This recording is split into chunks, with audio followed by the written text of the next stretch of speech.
워싱턴이 발칵 뒤집혔습니다. 미국이 한국의 원자력 잠수함 연료를 끊겠다고 통보한 지 72시간. 무릎을 꿇은 것은 한국이 아니라 미국이었습니다. 방산주가 하루 만에 127조 원 폭락했고 의회는 백악관을 향해 쌍욕을 퍼부었습니다. 한국은 미국이 잠가버린 문 앞에서 애원하는 대신 아예 벽을 허물고 새 길을 뚫어버렸습니다. 그 길 끝에 프랑스가 있었습니다. 백악관 국가안보보좌관은 이렇게 장담했습니다. 고분고분한 강아지한테 목줄 한번 당기면 끝이라고. 하지만 끝난 것은 미국의 70년 패권이었습니다. NSC 27년 경력의 안보전략관이 직접 목격한 충격적인 전말을 지금 공개합니다. 시작하기 전 구독과 좋아요, 그리고 대한민국 파이팅 댓글로 한국을 응원해주세요. 워싱턴 NSC 지하 상황실이 발칵 뒤집혔습니다. 태평양 전역에서 미국이 70년간 쥐고 있던 해군 기술, 통제권이 단 한 번의 어처구니 없는 실수로 영원히 증발해 버릴 위기에 처했기 때문입니다. 미국 3대 방산 기업의 시가총액이 하루 만에 940억 달러, 우리 돈으로 약 127조 원이 허공으로 사라졌습니다. 47명의 연방상하원 의원들이 백악관을 향해 입에 담지 못할 욕설을 쏟아내고 있었고, 펜타곤의 장성 8명이 사표를 던지겠다며 으름장을 놓고 있었습니다. 하지만 진짜 충격은 그 다음이었습니다. 이 모든 재앙을 만들어낸 장본인은 적국도 테러 조직도 아니었습니다. 바로 우리 미국 스스로였습니다. 더 정확히 말하면 동맹국 대한민국의 목을 조르면 고분고분 따라올 것이라 착각한 워싱턴의 오만함, 그 자체가 이 참극의 씨앗이었습니다. 저는 마이클 브레넌입니다. NSC 동아시아 안보전략 선임보좌관으로 27년간 이 자리를 지켜왔습니다. CIA 동아시아 분석관으로 시작해서 국무부 한반도과를 거쳐 백악관까지 올라온 사람입니다. 그 27년 동안 저는 한미동맹이란 것을 철석같이 믿고 있었습니다. 미국이 베푸는 것이고 한국이 받는 것이라고요. 미국이 원하면 한국은 따르는 것이 동맹의 본질이라고 확신했습니다. 그 확신이 완벽하게 틀렸다는 것을 깨닫기까지 저에게 남은 시간은 고작 9일이었습니다. 모든 것은 2달 전 어느 화요일 새벽 러셀 하워드 국가안보보좌관의 전화 한 통에서 시작되었습니다. 새벽 4시 17분이었습니다. 워싱턴의 3월은 아직 뼈를 파고드는 추위가 남아있던 시기였습니다. 잠결에 받은 전화기 너머로 러셀의 차갑고 건조한 목소리가 흘러나왔습니다. 브레넌, 30분 안에 상황실로 와. 한국 건이다. 러셀 하워드. 이 사람에 대해 먼저 말씀드려야 합니다. 워싱턴에서 그를 모르는 사람은 없었습니다. 그리고 그를 아는 사람 중에 그를 좋아하는 사람도 없었습니다. 키 190cm의 마른 체구에 항상 검은색 정장만 입는 남자. 눈을 마주치면 등골이 서늘해지는 차가운 회색 눈동자를 가진 사람이었습니다. 그는 외교를 거래로, 동맹을 상품으로, 신뢰를 협상카드로 취급하는 냉혈한 현실주의자였습니다. 대통령의 절대적 신임을 등에 업고 NSC를 사실상 독재적으로 운영하고 있었죠. 러셀의 입버릇이 있었습니다. 감정은 약자나 가지는 거다. 강대국은 이익만 계산하면 된다. 30분 후 제가 NSC 지하 상황실에 도착했을 때 러셀은 이미 대형 스크린 앞에 서 있었습니다. 스크린에는 중동 지도가 떠 있었고 호르무즈 해협 일대가 붉은색으로 번져 있었습니다. 미국과 이스라엘, 이란의 군사 충돌이 격화되면서 세계 원유 수송의 핵심 길목이 완전히 마비된 상황이었습니다. 국제유가가 배럴당 108달러를 뚫었고 전 세계 경제가 비명을 지르고 있었습니다. 러셀이 저를 향해 고개를 돌렸습니다. 입꼬리가 살짝 올라간 그 특유의 냉소적인 표정이었습니다. 브레넌, 한국 놈들한테 메시지를 전달해야 해. 어떤 메시지입니까? 러셀이 손가락으로 스크린 한쪽을 톡 건드렸습니다. 호르무즈 해협 옆에 대한민국 국기가 떴습니다. 호르무즈의 전투 병력 파병, 연간 방위비 분담금 38% 인상, 그리고 KSSM 프로젝트 일정 전면 미국 측 승인하에 진행. 저는 속으로 휘파람을 불 뻔했습니다. 3가지를 동시에 요구하다니. 파병의 방위비 인상까지는 그렇다 쳐도 KSSM 프로젝트의 통제권까지 가져가겠다는 것은 사실상 한국 해군의 미래를 통째로 인질로 잡겠다는 뜻이었습니다. 한국 측이 수용할까요? 러셀이 피식 웃었습니다. 그 웃음이 아직도 잊히지 않습니다. 수용 안 하면 어쩌겠어. 우라늄을 끊으면 되지. 상황실의 공기가 얼어붙었습니다. 옆에 앉아있던 펜타곤 연락장교 2명이 고개를 돌려 서로를 쳐다봤습니다. 우라늄 공급 차단. 그것은 한국이 꿈꾸는 원자력 잠수함의 심장을 영원히 멈추겠다는 뜻이었습니다. 러셀이 테이블 위에 손바닥을 탁 내려놓았습니다. 듣고 있나, 브레넌? 한국은 원자력 잠수함 원자로에 들어갈 고농축 우라늄을 100% 우리한테 의존하고 있어. 우리가 밸브를 잠그면 저 나라 해군의 슈퍼 프로젝트는 그 즉시 고철 덩어리가 되는 거야. 연료 카드 한 장이면 72시간 안에 무릎 꿇는다. 보좌관님, 한국은 70년 동맹입니다. 이런 방식은 다소 위험하지 않습니까? 러셀의 눈이 가늘어졌습니다. 동맹. 동맹은 거래야, 브레넌. 이 세상에 공짜 동맹은 없어. 한국이 뭔데? 우리가 전쟁통에서 건져준 나라잖아. 우리가 피 흘려서 지켜준 나라가 이제 와서 독자적인 핵잠수함을 갖겠다고? 우리 허락 없이. 웃기지도 않지. 러셀이 자리에서 일어나 스크린 바로 앞까지 걸어갔습니다. 이건 단순한 무기 거래 문제가 아니야. 한국이 독자적인 원자력 잠수함을 보유하는 순간 우리가 태평양에서 갖고 있는 기술적 통제권의 핵심 축 하나가 무너진다는 뜻이야. 그걸 막는 게 내 임무다. 그래서 저보고 서울에 가라는 겁니까? 그래. 가서 직접 말해줘. 3가지 조건 수용하지 않으면 우라늄 밸브 잠근다고. 정중하게 말할 필요 없어. 고분고분한 강아지한테는 목줄을 한번 확 당겨줘야 정신을 차리거든. 강아지. 러셀 하워드는 대한민국을 5천만 국민이 사는 세계 10위 경제대국을 강아지라고 불렀습니다. 하지만 저는 그 순간 아무런 불편함도 느끼지 못했습니다. 솔직하게 고백하겠습니다. 그때의 저도 러셀과 크게 다르지 않았습니다. 27년간 아시아 동맹을 관리하면서 저는 한 번도 한국을 대등한 파트너로 본 적이 없었습니다.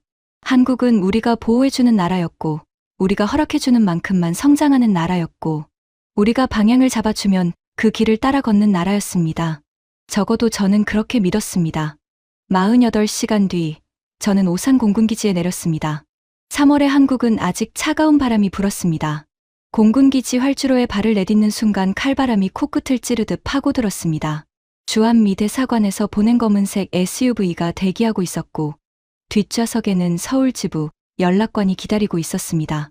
차가 서울을 향해 달리는 동안 저는 기밀 등급 브리핑 파일을 펼쳤습니다. 대한민국 해군 전력 분석 보고서. 표지에 빨간 글씨로 극비라고 찍혀 있었습니다. 파일을 넘기면서 저는 속으로 코웃음을 쳤습니다. 한국 해군의 잠수함 전력이라는 항목에 적힌 것들을 보면서요. KSS 세배치 1차분 3,300톤급 디젤 잠수함 수직 발사관 6기 탑재. 두 번째 줄에는 KSS 세배치 2차분 3,600톤급 수직 발사관 10기 탑재라고 적혀 있었습니다. 디젤이었습니다. 아무리 수직 발사관을 달아봐야 결국 배터리 충전하려면 수면 위로 올라와야 하는 디젤 잠수함이었습니다. 올라오는 순간 적의 레이더에 찍히는 그 한계. 저는 파일을 덮으며 중얼거렸습니다. 이 수준의 해군이 원자력 잠수함을 갖겠다고? 연락관이 조심스럽게 물었습니다. 선임님, 한국 조선 기술력이 상당하다는 보고도 있습니다만 조선이야 상선 찍어내는 거 잘하지. 컨테이너선이랑 LNG, 운반선 만드는 건 인정해.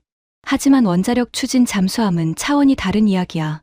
원자로 설계부터 방사선 차폐, 증기 터빈 연동까지 미국이 70년 걸려서 쌓아올린 기술이야. 한국이 하루아침에 따라올 수 있는 영역이 아니지. 차창 너머로 서울의 스카이라인이 보이기 시작했습니다. 한강을 건너는 다리 위에서 바라본 서울은 분명 인상적인 도시였습니다. 빽빽이 들어선 고층 빌딩들, 깔끔한 도로, 쉴 새 없이 오가는 차량들. 하지만 저는 그것을 미국이 만들어준 번영이라고 생각했습니다. 우리가 전쟁에서 구해주지 않았다면, 우리가 안보 우산을 씌워주지 않았다면 이 도시는 존재하지도 않았을 것이라고요. 그날 오후 저는 용산 미대사관 별관에서 한국 외교부 차관보와 비공식 접촉을 가졌습니다. 회의실은 좁고 창문이 없는 방이었습니다.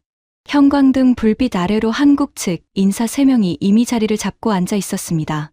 차관보는 50대 중반으로 보이는 단정한 인상의 남자였습니다. 안경 너머로 저를 바라보는 눈빛이 묘하게 고요했습니다. 분노도, 두려움도, 기대도 읽히지 않는 평온한 눈이었습니다. 저는 러셀이 시킨 대로 3가지 조건을 테이블 위에 올려놓았습니다. 호르무즈 전투 병력 파병, 방위비 분담금 38% 인상, KSSN 프로젝트 미국 측 승인권 확보, 그리고 마지막으로 한 줄을 덧붙였습니다. 조건이 수용되지 않을 경우 고농축 우라늄 공급 일정에 대한 재검토가 불가피합니다. 재검토, 외교적 수사로 포장했지만 의미는 명확했습니다. 우라늄을 끊겠다는 뜻이었습니다. 저는 한국 측의 반응을 예상하고 있었습니다. 당황, 분노, 그리고 시간을 달라는 요청. 아시아 동맹국들이 늘 보여주던 그 패턴이었습니다. 강하게 압박하면 처음에는 반발하다가 결국 타협안을 가지고 돌아오죠. 하지만 한국 외교부 차관보의 반응은 제가 27년간 경험한 어떤 패턴에도 해당하지 않았습니다. 그는 제가 건넨 서류를 천천히 읽었습니다. 한 장, 한 장 넘기면서요. 표정 하나 변하지 않았습니다. 다 읽고 나서 서류를 가지런히 정리해 테이블 위에 내려놓았습니다. 그리고 3초간 침묵했습니다.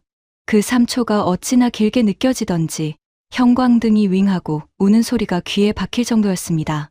차관보가 입을 열었습니다. 알겠습니다. 전달해 주셔서 감사합니다. 그게 전부였습니다. 알겠습니다. 감사합니다. 항의도, 반박도, 시간을 달라는 요청도 없었습니다.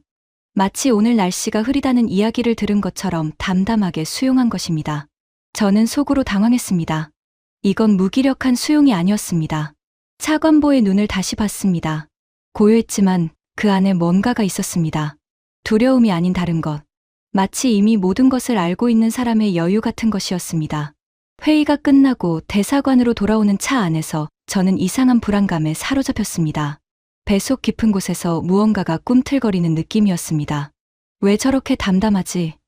미국이 원자력 잠수함의 심장을 멈추겠다고 했는데, 한국 해군의 미래를 통째로 날려버리겠다고 했는데, 왜 저 사람은 한 톨의 두려움도 보이지 않았던 걸까? 그날 밤, 대사관 숙소에서 러셀에게 보고했습니다. 화상통화 너머로 러셀의 표정은 만족스러워 보였습니다. 됐어. 담담하게 받아들였다는 건 이미 겁을 먹었다는 뜻이야. 큰 소리 치지 못하는 거지. 48시간만 더 기다려봐. 한국 국방부에서 비공식 채널로 접촉해 올 거야. 타협안을 들고서 보좌관님, 하나만 여쭤보겠습니다. 만약 한국이 타협하지 않으면 어떻게 합니까? 러셀이 코웃음을 쳤습니다. 타협 안 하면, 그 나라가 뭘 할 수 있는데? 우리 없이 원자로를 만들어. 세상 어디서 고농축 우라늄을 구해? 러시아한테, 중국한테, 웃기지 마. 한국은 선택지가 없어. 우리가 유일한 문이야. 러셀의 목소리에는 추호의 의심도 없었습니다. 저 역시 고개를 끄덕였습니다. 맞는 말이었습니다.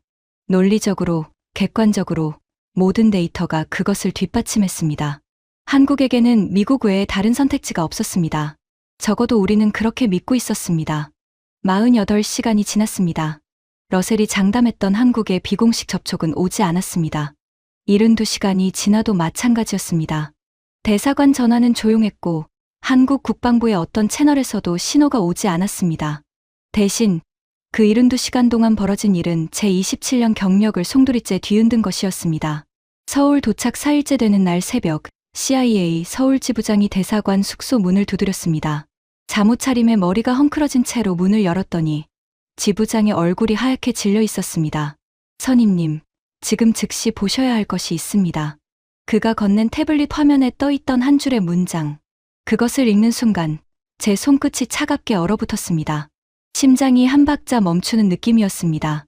그 문장이 무엇이었는지, 그리고 그것이 어떻게 워싱턴 전체를 공포의 도가니로 몰아넣었는지는 지금부터 말씀드리겠습니다. CIA 서울 지부장이 건넨 태블릿 화면에는 이렇게 적혀 있었습니다. 긴급 정보 보고. 한국 국방부가 향후 8년간 예정되어 있던 미국산 첨단 무기 도입 계획을 전면 재검토하는 내부 실무단을 가동했음. 대상 규모 약 143조 원. 143조 원. 달러로 환산하면 약 1060억 달러에 달하는 금액이었습니다. 저는 태블릿을 들고 있던 손이 미세하게 떨리는 것을 느꼈습니다. 이 금액이 의미하는 바를 계산하는데 3초도 걸리지 않았습니다. F-35 추가 도입분, 패트리어트 미사일 업그레이드, 글로벌 호크 정찰기, 이지스 체계 개량 사업, 향후 8년간 미국 방산업체들의 밥줄이 될 계약들이 한꺼번에 백지화 검토, 대상에 올라간 것입니다. 이거 확인된 겁니까? 이중 확인 완료했습니다. 한국 국방부 획득본부 내부 문서입니다. 한국이 이걸 실행할 리 없어. 블러핑이야. 저는 그렇게 말했지만 목소리에 확신이 없다는 것을 스스로도 알고 있었습니다. 3일 전 차관보의 그 담담한 눈빛이 다시 떠올랐습니다. 이미 모든 것을 알고 있는 사람의 여유. 그것이 블러핑하는 사람의 눈이 아니었다는 것을 저는 본능적으로 감지하고 있었습니다. 즉시 워싱턴에 보고했습니다. 러셀의 반응은 예상대로였습니다. 허세야. 한국이 우리 무기 없이 어떻게 북한을 막겠어. 자기 발등을 찍는 짓을 할 리 없어. 무시해. 하지만 월스트리트는 러셀처럼 낙관적이지 않았습니다. 정보가 새어나간 건지 아니면 시장의 촉이 워낙 날카로운 건지 그날 뉴욕 증시가 열리자마자 미국 3대 방산 기업의 주가가 일제히 급락하기 시작했습니다. 로키드 마틴 8.7% 하락, 레이시온 11.2% 하락, 보잉 방산 부문 9.4% 하락.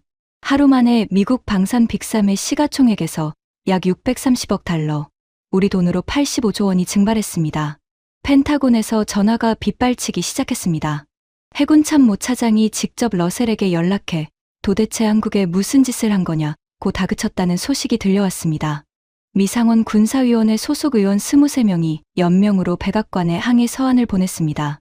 방산업체 노조에서는 우리 일자리가 날아간다며 성명을 냈습니다. 러셀 하워드가 만든 완벽한 협박 시나리오의 첫 번째, 균열이었습니다. 하지만 진짜 지진은 그 다음 날 시작되었습니다. 서울 도착 5일째, CIA 서울 지부장이 다시 찾아왔습니다.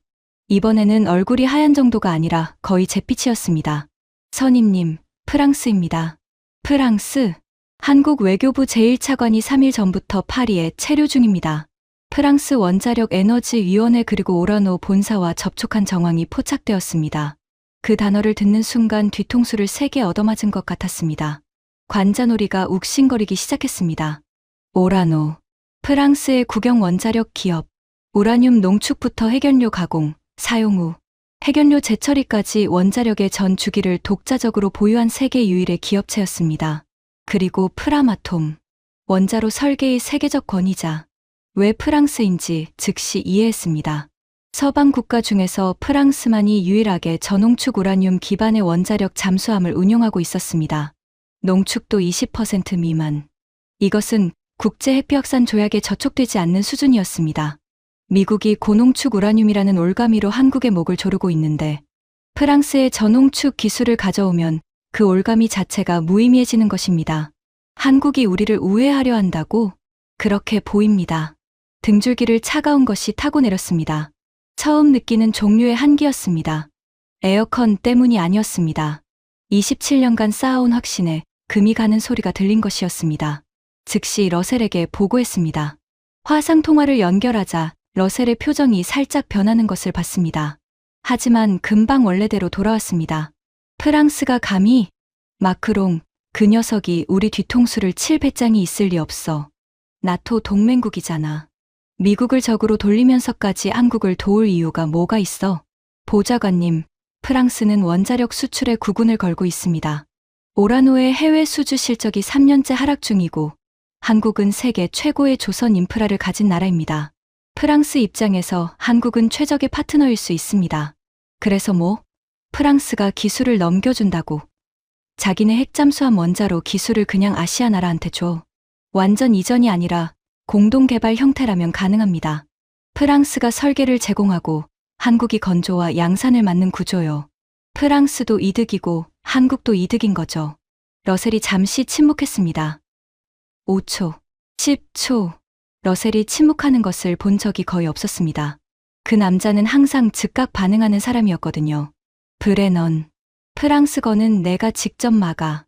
주한 프랑스 대사관 측에도 경고를 넣고 한국 외교부에 정식으로 항의해. 미국의 동맹국이 우리 등 뒤에서 이런 짓을 하는 건 용납할 수 없다고. 알겠습니다. 하지만 저는 직감적으로 알고 있었습니다. 이미 늦었다는 것을. 한국이 프랑스와 접촉한 것은 우리가 연료 카드를 꺼낸 직후가 아니었습니다. 정황으로 보아 그보다 훨씬 전부터 물밑에서 움직이고 있었던 것입니다. 우리가 목줄을 당기기도 전에 한국은 이미 그 목줄을 끊을 준비를 하고 있었던 것입니다. 그날 저녁 영국의 군사 전문지 제인스 디펜스 위클리 온라인판에 기사 한 편이 올라왔습니다. 제목을 읽는 순간 속이 뒤집혔습니다. 한국과 프랑스, 원자력 추진 체계 공동개발론의 중. 태평양 해군 지도가 바뀌나. 기사는 익명의 유럽 군사 당국자를 인용해 함프 접촉의 실체를 상세하게 다루고 있었습니다. 기사 말미에 제인스의 수석 분석가가 남긴 코멘트가 제 가슴에 못을 박았습니다. 한국이 프랑스의 전홍축 우라늄 기반 기술을 확보하는 순간 미국의 대아시아 해군 기술 패권은 되돌릴 수 없는 균열을 맞을 것이다. 더 이상 기밀도 아니었습니다. 전 세계가 알기 시작한 것입니다. 서울 도착 6일째. 저는 예상하지 못한 초대를 받았습니다. 한국 해군 측에서 비공식적으로 거제 조선소 방문을 제안해 온 것이었습니다. 명목은 한미 해군 기술 교류의 일환이었지만 진짜 의도가 뭔지는 뻔했습니다. 우리한테 보여주고 싶은 것이 있었던 겁니다. 러셀이라면 거절하라고 했을 겁니다. 하지만 저는 갔습니다. 솔직히 한국 조선소의 한계를 직접 눈으로 확인하고 싶었습니다. 디젤 잠수함이나 겨우 만드는 수준이라는 제 확신을 다시 한번 굳히고 싶었던 것입니다. 거제까지 해군 헬기로 이동했습니다. 남해 상공을 날아가면서 창밖으로 내려다본 한국의 해안선은 저도 모르게 감탄이 나올 만큼 아름다웠습니다. 쪽빛 바다와 초록빛 섬들이 수놓아진 풍경. 하지만 거제에 가까워지면서 풍경이 바뀌기 시작했습니다. 거대한 크레인들이 하늘을 찌르고 있었습니다. 한 개, 두 개가 아니었습니다. 수십 기의 타워 크레인과 골리앗 크레인이 해안선을 따라 늘어서 있었고 도크 안에서는 상상을 초월하는 크기의 선체들이 모습을 드러내고 있었습니다. 헬기에서 내려 조선소 정문을 통과하는 순간 규모에 압도당했습니다. 미국의 뉴포트 뉴스 조선소를 여러 번 방문한 적이 있었습니다. 미국 핵잠수함의 요람이라 불리는 그곳도 분명 거대한 시설이었습니다. 하지만 거제에서 제가 본 것은 차원이 달랐습니다. 도크 하나의 길이가 500m가 넘었습니다. 그 안에서 동시에 세 척의 대형 선박이 건조되고 있었습니다. 용접 불꽃이 여기저기서 튀었고 5톤짜리 강철, 블록을 밀리미터 단위로 정밀하게 맞추는 작업이 쉴 새 없이 이루어지고 있었습니다. 수천 명의 인력이 개미처럼 움직였지만 혼란은 전혀 없었습니다. 모든 공정이 정확한 리듬 위에서 맞물려 돌아가고 있었습니다. 안내를 맡은 한국 해군 대령이 제 표정을 보더니 조용히 웃었습니다. 40대 후반으로 보이는 그 대령은 과묵한 사람이었지만 눈빛에는 자부심이 가득했습니다. 브레넌 선임님, 이쪽으로 오시죠. 대령이 안내한 곳은 조선소의 특수구역이었습니다. 일반 상선건조 구역과는 별도로 관리되는 구역. 보안 게이트를 3번 통과한 끝에 도착한 곳에서 저는 말을 잃었습니다. KSS 새 배치 2차분의 실물이 도크에 누워 있었습니다. 3,600톤급의 검은 강철 거체. 사진으로 볼 때는 그저 큰 잠수함이라고 생각했습니다. 하지만 실물은 달랐습니다. 유선형 선체의 매끈한 곡면은 숨이 막힐 정도로 정밀했고 수직 발사관 10기가 박혀있는 상부 구조물은 전투기의 미사일 베이를 연상시켰습니다. 그런데 제 시선을 사로잡은 것은 잠수함 자체가 아니었습니다. 선체 옆에 늘어선 작업자들이었습니다. 그들의 용접 속도와 정밀도, 한치의 오차도 허용하지 않는 눈빛, 두꺼운 방진 마스크 뒤에서도 느껴지는 집중력. 뉴포트 뉴스에서 미국 기술자들이 핵잠수함을 건조하는 것을 수십 번 봤습니다. 하지만 한국 기술자들의 작업 현장에서 느껴지는 것은 질적으로 달랐습니다. 미국의 조선소가 70년 역사의 관성으로 움직이는 곳이라면 이곳은 모든 것을 증명해야 하는 사람들의 절박함과 정밀함이 공기 중에 녹아 있었습니다. 대령이 저를 잠수함 선체 바로 옆까지 안내했습니다. 강철 표면에 손을 대봤습니다. 차가웠지만 어딘가 살아있는 것 같은 느낌이었습니다. 등골 부근으로 전율이 흘렀습니다. 대령이 조용히 말했습니다. 브레넌 선임님, 선체, 수직 발사관, 전투 체계, 소나 시스템, 타격 통제 장치, 여기까지 전부 저희가 독자적으로 설계하고 제작한 것입니다. 전부요? 네, 100% 대한민국의 기술입니다. 대령이 잠시 멈추더니 잠수함의 선체를 올려다보며 말을 이었습니다. 이 안에 들어갈 심장만 바꾸면 됩니다. 심장.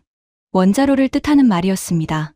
지금은 디젤 엔진과 리튬이온 배터리가 들어가 있는 그 자리에 원자로를 얹기만 하면 된다는 뜻이었습니다.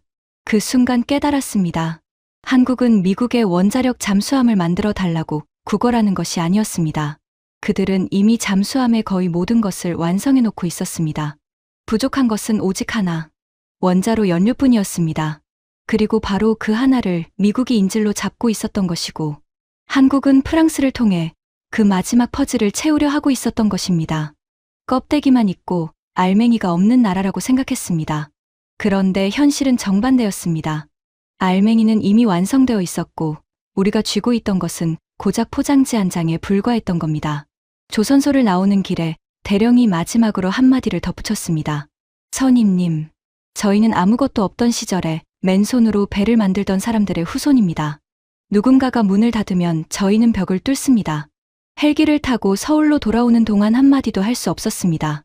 창밖으로 흘러가는 남해의 풍경이 보이지 않았습니다.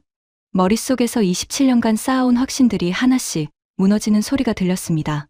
그리고 그 소리 사이로 아버지의 목소리가 떠올랐습니다. 서울 도착 7일째 저녁이었습니다.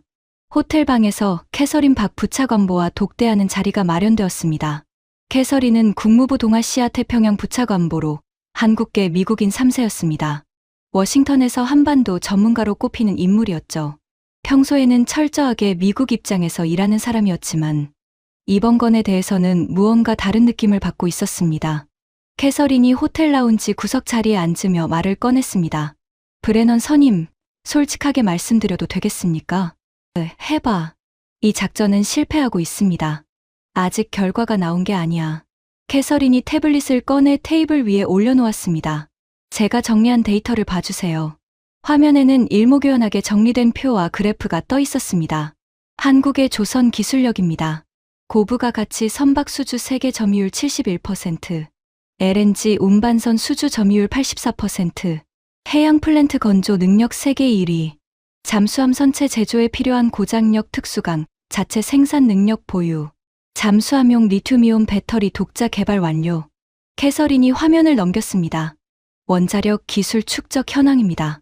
한국은 24기의 원자력 발전소를 운영 중이며 원전 수출에도 성공한 국가입니다. 소형 모듈 원자로 SMR 기술에서는 미국과 거의 대등한 수준까지 올라왔습니다. 한국원자력연구원의 해상용 SMR 설계도 완성도가 92%라는 내부 평가가 있습니다. 그건 상용 원자로 이야기야. 잠수함용 원자로는 다르지 않나? 핵심 기술은 동일합니다. 소형화, 진동 억제, 방사선 차폐. 한국은 이미 상용 SMR에서 이 기술들을 확보하고 있어요. 여기에 프랑스 프라마톰의 함정용 원자로 설계 노하우가 합쳐지면 기술적으로 불가능할 것이 없습니다. 법적으로는 전홍축 우라늄이라고 해도 국제 규제가 있을 텐데. 캐서린이 고개를 끄덕였습니다. 농축도 20% 미만이면 핵벽산 조약 위반이 아닙니다. IAEA 사찰만 수용하면 법적으로 아무 문제 없어요. 프랑스가 수십 년간 이 방식으로 자국 핵잠수함을 운용해왔고 국제사회에서 단 한 번도 문제가 된 적이 없습니다. 캐서린이 태블릿을 내려놓고 저를 똑바로 봤습니다. 브레넌 선임, 우리가 연료 카드를 꺼낸 것은 한국에 선택지가 없다는 전제 위에서였어요. 하지만 프랑스가 그 선택지를 만들어줬습니다. 아니, 정확히 말하면 우리가 연료 카드를 꺼내는 바람에 한국이 프랑스를 찾아간 겁니다. 러셀 보좌관님은 아직 가능성이 있다고 보고 있어. 캐서린의 눈빛이 서늘해졌습니다. 평소 그녀답지 않은 날카로움이었습니다. 가능성이요? 선임님, 우리가 카드를 꺼낼 때마다 한국은 우리에게서 더 멀어지고 있어요. 연료를 끊겠다고 협박했더니 143조 원 무기 도입을 백지화하겠다고 나왔고 프랑스에 손을 내밀었어요. 여기서 우리가 또 다른 카드를 꺼내면 한국은 또 다른 파트너를 찾을 겁니다. 그 다음은 인도일 수도 있고 이스라엘일 수도 있어요. 캐서린이 잠시 숨을 고르더니 한마디를 더 했습니다. 선임님, 지금 우리 손에 남은 카드는 없습니다. 그 말이 가슴에 돌처럼 떨어졌습니다. 무겁고 차갑게. 캐서린이 떠난 뒤 저는 호텔 방에 혼자 남았습니다. 창가에 서서 서울의 야경을 내려다봤습니다. 한강 위로 수십 개의 다리가 빛나고 있었고 강 양쪽으로 끝없이 펼쳐진 고층 빌딩들이 별처럼 반짝이고 있었습니다. 자정이 넘었는데도 도시는 잠들지 않았습니다. 어딘가에서는 아직도 누군가가 일하고 만들고 설계하고 있을 것입니다. 그 풍경을 바라보는 순간 아버지의 얼굴이 떠올랐습니다. 제 아버지 로버트 브레넌, 미 육군 대령으로 한국전쟁에 참전한 뒤 주한미군으로 6년간 복무한 사람이었습니다.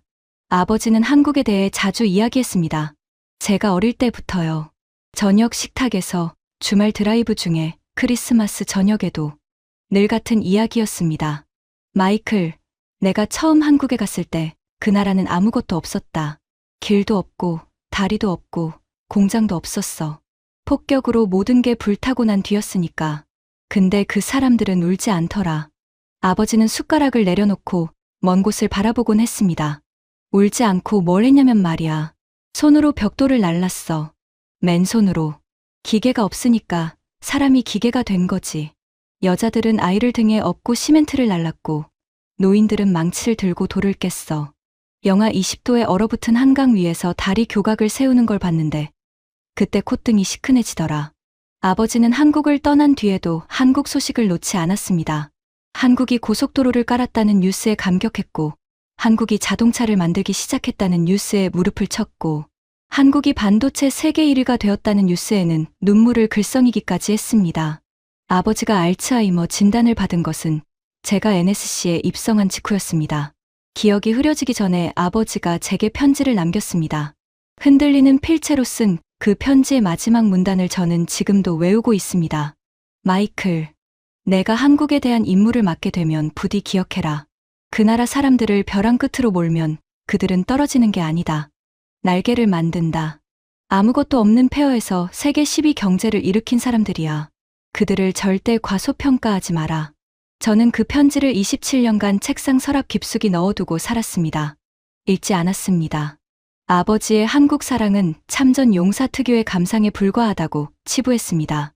한국은 아버지가 기억하는 그 시절의 나라가 아니라 미국이 관리해야 할 동맹국 중 하나일 뿐이라고 합리화했습니다.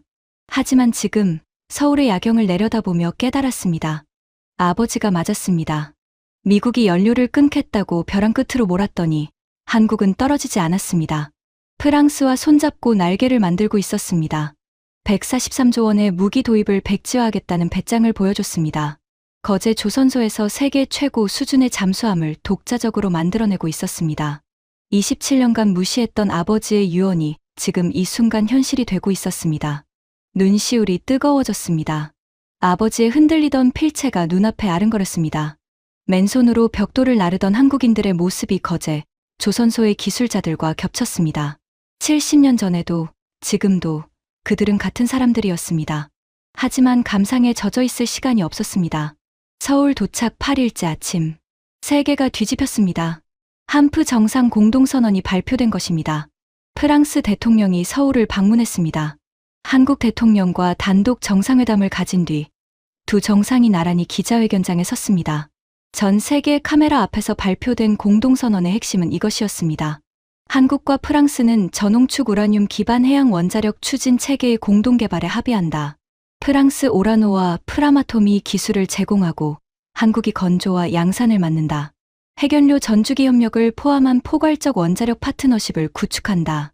호텔 TV에서 이 뉴스를 보는 순간 다리의 힘이 풀려 침대 끝에 주저앉았습니다. 끝났다는 생각이 들었습니다. 러셀이 그토록 자신했던 연료 카드가 한 장의 휴지가 되어버린 순간이었습니다. 미국이 고농축 우라늄으로 한국의 목을 조르고 있었는데 한국은 아예 고농축 우라늄이 필요 없는 시스템을 선택해버린 것입니다.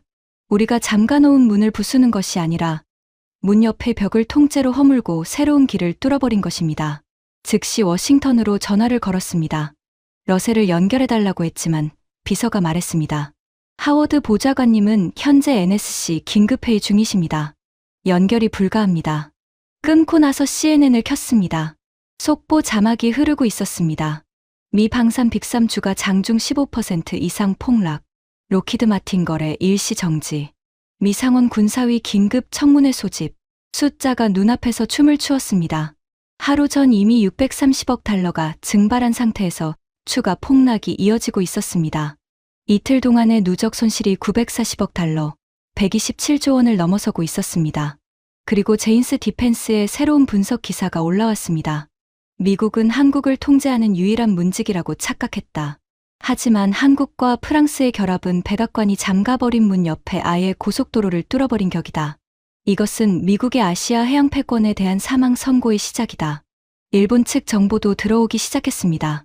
일본 해상자위대가 비상 대기령을 발령했다는 CIA 보고, 일본 방위성 내부에서 한국의 원자력, 잠수함 보유가 현실화될 경우의 대응 시나리오를 급히 작성하고 있다는 정보, 일본의 재래식 초계기 전력으로는 무제한 자망이 가능한 원자력, 잠수함을 추적하는 것이 사실상 불가능하다는 방위성 내부 평가까지. 중국도 마찬가지였습니다. 중국 북해함대가 한반도 주변 수역의 대잠 초계 패턴을 긴급 변경했다는 정보가 올라왔습니다. 한국이 원자력 잠수함을 실전 배치하면 칭다오 해군기지에 구축해놓은 조기 경보, 소나 네트워크의 효용성이 급격히 떨어진다는 중국 해군 내부 분석이 함께 보고되었습니다. 미국만 패닉에 빠진 것이 아니었습니다. 한국을 만만하게 보던 모든 나라가 동시에 경악하고 있었습니다. 서울 도착 8일째 밤, CIA 서울 지부를 통해 프랑스 기술국장 장피에르 모렐이라는 사람에 대한 정보가 들어왔습니다. 오라노 산하 원자력 기술국의 수장으로 한프 협력의 프랑스 측 실무 책임자였습니다. 그가 이미 서울에 와 있다는 것이었습니다. 저는 비공식 경로를 통해 모렐과의 면담을 추진했습니다. 적을 알아야 했습니다. 프랑스가 한국에 어디까지 내줄 준비가 되어 있는지 직접 확인하고 싶었습니다. 놀랍게도 모렐은 흔쾌히 응했습니다. 서울 시내의 한 호텔 레스토랑에서 만났습니다. 60대 초반의 백발 신사. 프랑스 특유의 우아한 매너를 가진 사람이었습니다. 하지만 눈빛은 날카로웠습니다. 원자력 업계에서 40년을 살아온 사람다운 직관이 느껴졌습니다.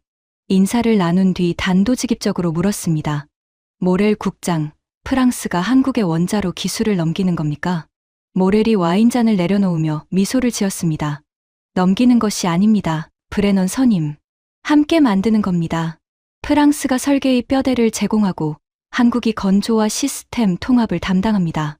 50대 50의 파트너십이죠. 한국의 원자로 기술 수준이 그 정도입니까? 솔직히 말씀해 주시죠. 모렐의 미소가 깊어졌습니다. 브레넌 선임.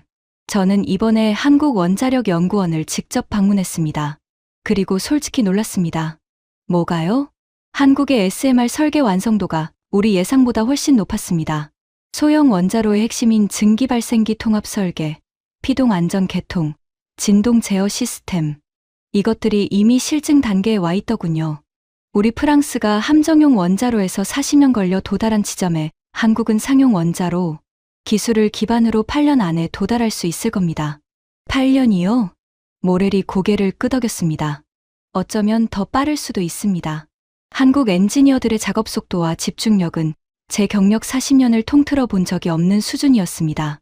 그들은 1시간의 회의에서 우리가 일주일 동안 논의할 분량을 처리하더군요. 모렐이 와인을 한 모금 마시고 저를 바라봤습니다. 브레넌 선임, 하나만 솔직하게 말씀드리겠습니다. 미국이 한국의 원자력 잠수함을 막으려고 하신 건 이해합니다. 패권의 문제니까요. 하지만 지금 당신들이 막으려는 것은 물이 아니라 용암입니다. 용암은 길을 막으면 다른 곳으로 흐르고 벽을 세우면 벽 위로 넘칩니다. 그 말을 듣는 순간 등골이 서늘해졌습니다. 프랑스인의 입에서 나온 한국에 대한 평가가 아버지의 유언과 너무나 정확하게 겹쳤기 때문입니다. 벼랑 끝으로 몰면 날개를 만든다. 길을 막으면 다른 곳으로 흐른다. 같은 말이었습니다. 70년 전 폐허에서 맨손으로 나라를 세운 사람들. 그리고 지금 초강대국의 협박 앞에서 독자적인 원자력 심장을 만들어내고 있는 사람들. 변한 것은 기술의 수준뿐이었습니다. 근본은 똑같았습니다. 레스토랑을 나오면서 모렐이 마지막으로 한마디를 했습니다. 한 가지 더. 이 프로젝트가 완성되면 한국은 단순히 잠수함 한 척을 얻는 것이 아닙니다. 독자적인 해양 원자력 생태계를 보유한 국가가 되는 겁니다. 그 파급 효과는 군사를 넘어 민간으로, 수출 시장으로, 에너지 안보로 확장될 겁니다. 한국 측 분석에 따르면 향후 25년간 파생 경제 효과만 최소 480조 원에 달할 것으로 보고 있더군요. 480조 원. 숫자가 머릿속에서 맴돌았습니다. 미국이 잃어버린 것의 규모와 한국이 얻게 될 것의 규모가 동시에 눈앞에 펼쳐지는 느낌이었습니다. 서울 도착 9일째 아침. 워싱턴에서 귀환 명령이 떨어졌습니다.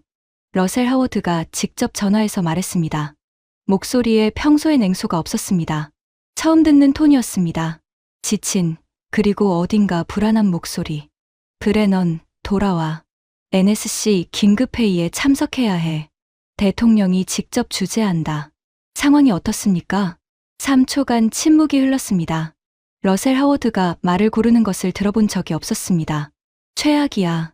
전화가 끊어졌습니다. 그 두 글자가 입안에서 쓴맛처럼 맴돌았습니다.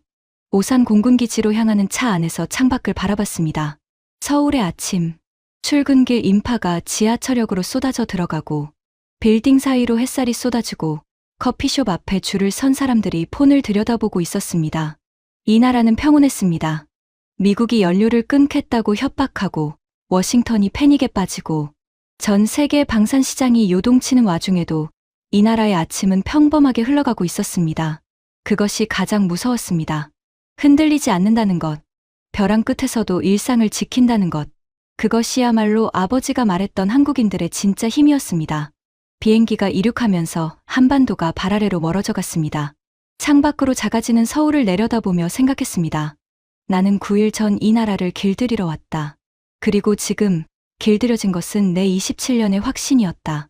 워싱턴으로 돌아가면 무엇이 기다리고 있을지 알고 있었습니다.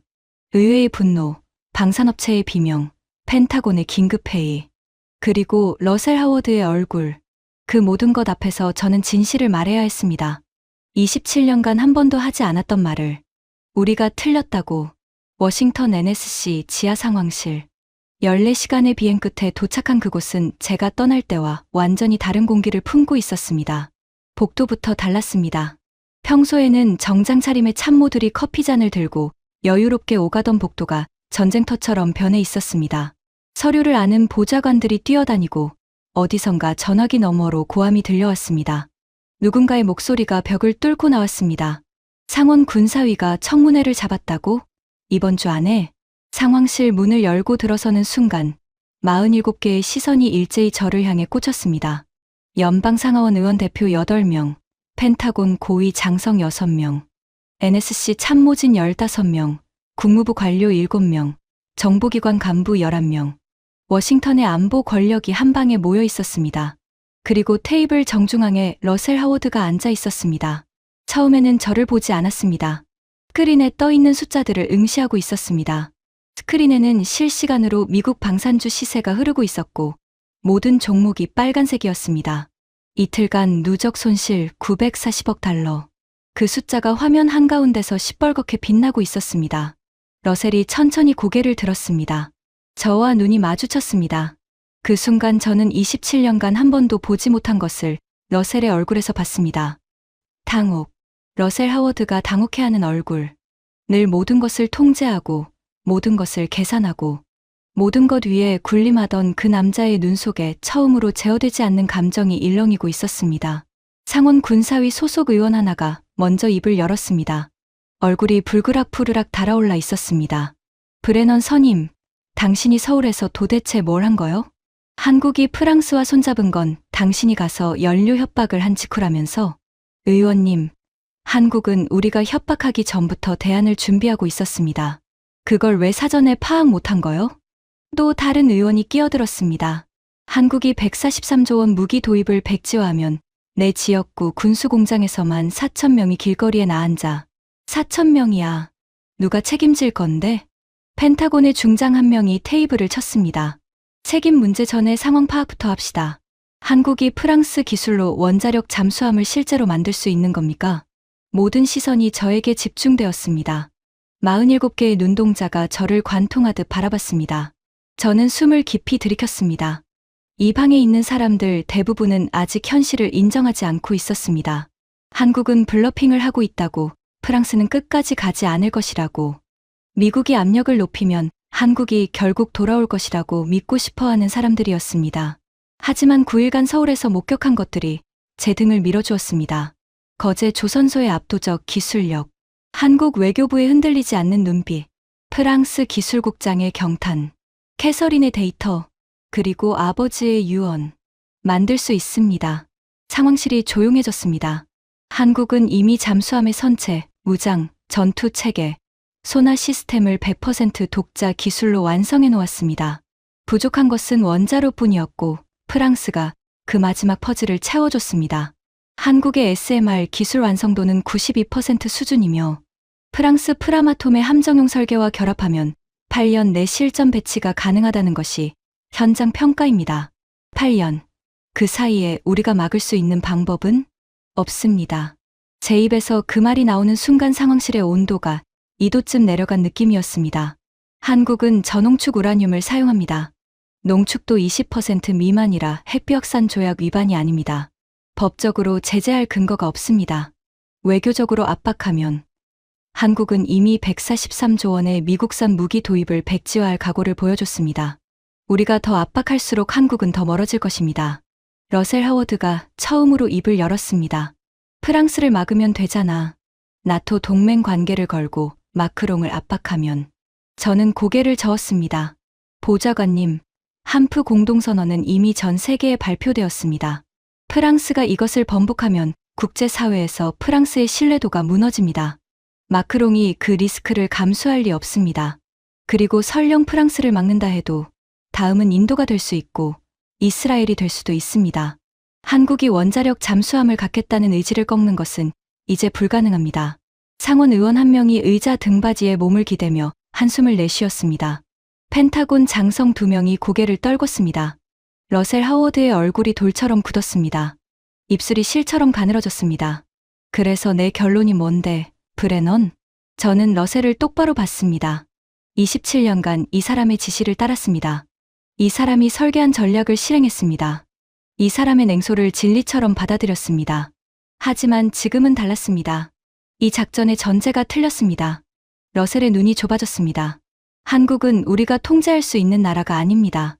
70년 전 폐허에서 맨손으로 나라를 세운 사람들입니다. 연료를 끊으면 굴복할 것이라는 전제 자체가 오만이었습니다. 우리가 문을 닫으면 그들은 벽을 허물고 새 길을 뚫는 사람들입니다. 그걸 우리가 몰랐습니다. 러셀이 테이블을 주먹으로 내리쳤습니다. 둔탁한 소리가 상황실에 울렸습니다. 그 정도는 나도 안다. 내가 듣고 싶은 건 감상이 아니라 대안이야. 대안을 말씀드리겠습니다. 저는 미리 준비한 보고서 파일을 스크린에 띄웠습니다. 현재 한국이 프랑스와 독자 원잠을 추진함으로써 미국이 향후 15년간 잃게 되는 직접적 손실은 최소 2,600억 달러입니다. 아시아 방산 수출 시장 축소, 동맹국, 기술 종속 해체에 따른 정비 수익 소실, 태평양 해군 통제권 약화에 따른 지정학적 비용까지 포함하면 20년간 총 손실액은 9,200억 달러, 우리 돈으로 약 1,240조 원에 달할 것으로 추산됩니다. 상황실이 얼어붙었습니다. 1,240조 원이라는 숫자가 공기 중에 떠다니는 것 같았습니다. 이것은 한국 하나의 이탈만으로 발생하는 손실입니다. 하지만 진짜 위험은 그 다음입니다. 한국이 미국의 통제를 벗어나 독자적인 원자력, 잠수함을 성공적으로 건조하면 전 세계 동맹국들에게 전례가 됩니다. 미국의 기술 통제가 더 이상 절대적이지 않다는 것을, 대안이 존재한다는 것을 한국이 증명해버린 겁니다. 스크린을 넘겼습니다. 이미 폴란드가 한국 측에 잠수함 공동개발 타진을 시작했다는 정보가 있습니다.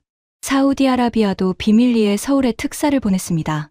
호주는 오커스를 통해 미국의 핵잠수함을 약속받았지만 인도 시기가 계속 늦어지고 있어서 한프 모델을 대안으로 검토하기 시작했습니다. 러셀의 얼굴에서 핏기가 빠졌습니다. 처음 보는 광경이었습니다. 대안은 하나뿐입니다. 한국을 적으로 만드는 것이 아니라 파트너로 인정하는 것입니다. 한국의 독자 원잠 프로젝트에 미국이 참여하는 방안을 모색해야 합니다.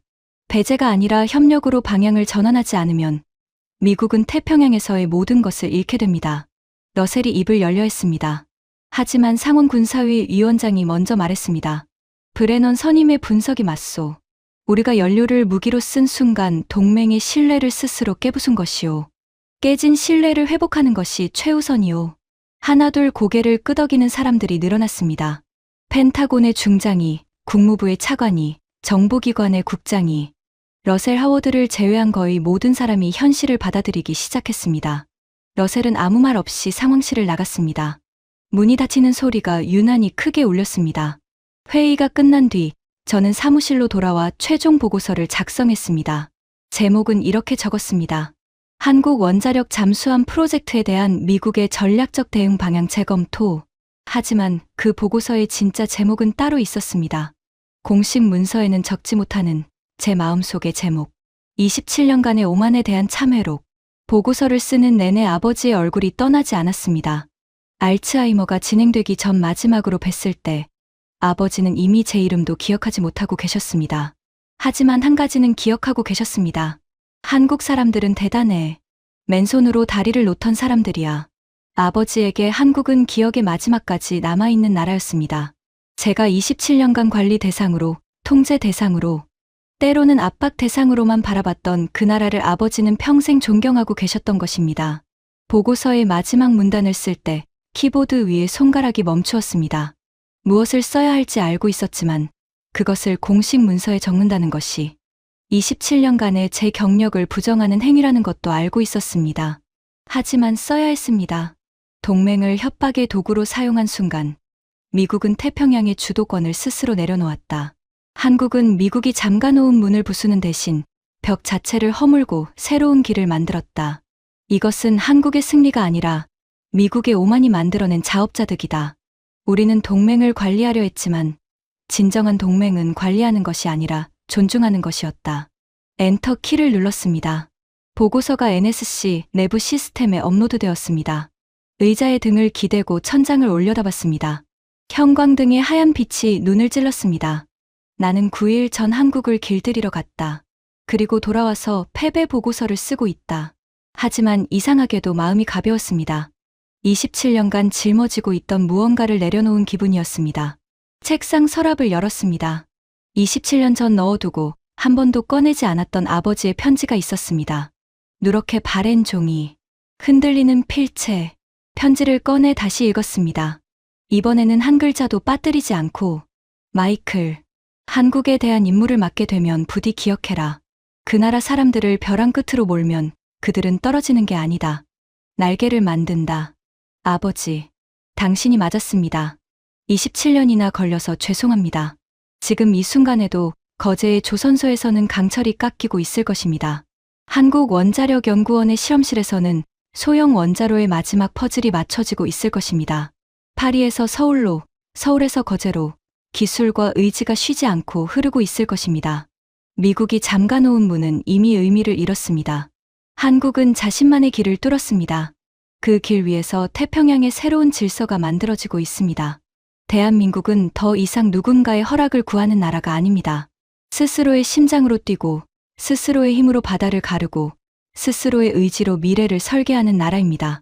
폐허에서 맨손으로 나라를 세운 사람들의 후손이 지금 초강대국의 오만을 저 깊은 심해로 수장시키고 있습니다.